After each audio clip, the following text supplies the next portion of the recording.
Have you ever had a job or a hobby that you put your all into and it ended up either not being satisfying, not being something that you're actually good at, or something else entirely? Well, I certainly have. If you don't know who I am, I'm just a regular idiot on the internet who's not an expert in anything but knows just a little bit about a lot of things, which is enough to make me just slightly dangerous. With that said, I'd love to see you around here more often, so do follow and comment.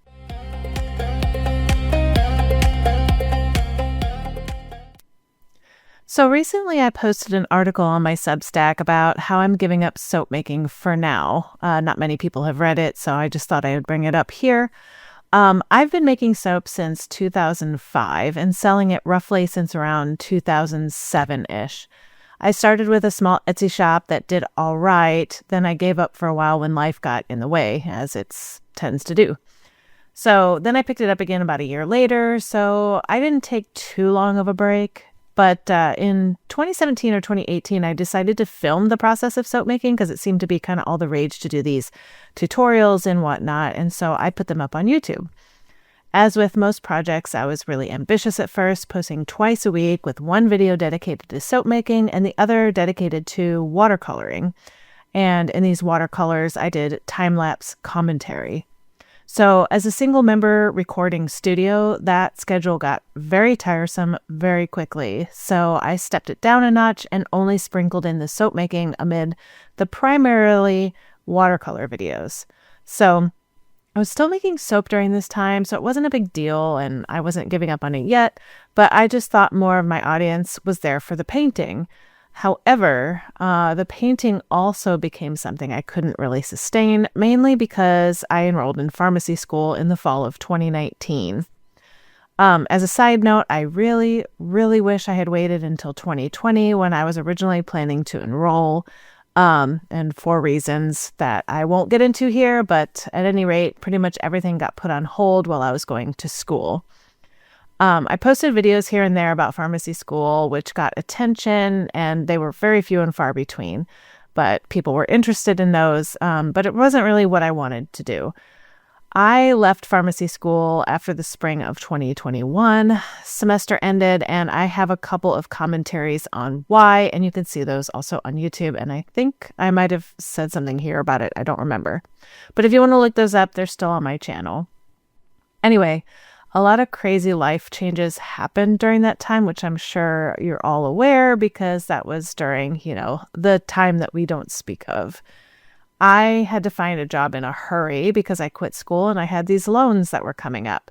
So, which fortunately I was able to find a job right away, and that was fine. Well, anyway, that year I participated in the NaNoWriMo 2021 challenge, which if you don't know what NaNoWriMo is, it's no longer a thing, but it used to be this big deal in the month of November where you write 50,000 words in a month, which is pretty hard to do for most writers. Some people can do it pretty quickly, but I'd say for the most part, it's a challenge. But I did it every year, and I've done it for a very long time. I want to say way back in like 2008 or 2007 is when I started doing it. So here we are in 2021, and I participated in it again. And this time and I've won these challenges a couple times, but this particular time is now what is known as my debut novel, Metaxism. So at the time, I had no intention of publishing that book. Yet after it was done, I had thought about it for 2 years afterwards, and I really wanted to make it happen. So anyway, you may be thinking, I thought this podcast was about when to give up, and I'm getting there, I promise. So anyway, I started really researching what it took to publish a book, whether traditional or self-pub. I polished my manuscript, hired an editor, accepted the changes, got it ready to print, choosing the self-pub route. Once published, my debut didn't really make waves. I didn't really have a social media following at the time. I didn't really get into that sort of thing when I released my debut. So like I said, once it was published, my debut didn't really make waves, but people did read it, and that was satisfying for me. So I wrote the next one, and the next one, and the next. All the while, I'm participating in these writing challenges, their short story challenges, their writing battle, or New York City Midnight, or whatever it may be. And writing these short stories and outlining various ideas. So I also revived my YouTube channel with more soap making videos, posting once a week with occasional writing centric videos. And again, that became unsustainable. So I posted every other week, and that too became unsustainable. So when I was posting every other week, it was kind of more the soap making centric stuff. But you probably don't realize how hard it is to do that sort of thing. So anyway, it just became unsustainable for me. So then I started posting once a month instead. So because of that, I saw my numbers dwindling and people leaving, and I felt that dread that comes with editing a video. And I had to ask myself who I was doing this for. If no one is watching and the dread remains, you have to ask yourself this question when you're no longer even doing it for yourself. So I participated in a few soap challenges this summer, and while I thought they were fun, I realized that I'm never going to be any better of a soap maker than I am today. After 2 decades of practice, I've peaked and I'm not getting any better. I could theoretically learn more, practice more, film more and more, but at the end of the day, I really don't want to. So even with all of life's ups and downs, I find myself leaving some things behind in order to curate a better experience for my middle-aged self.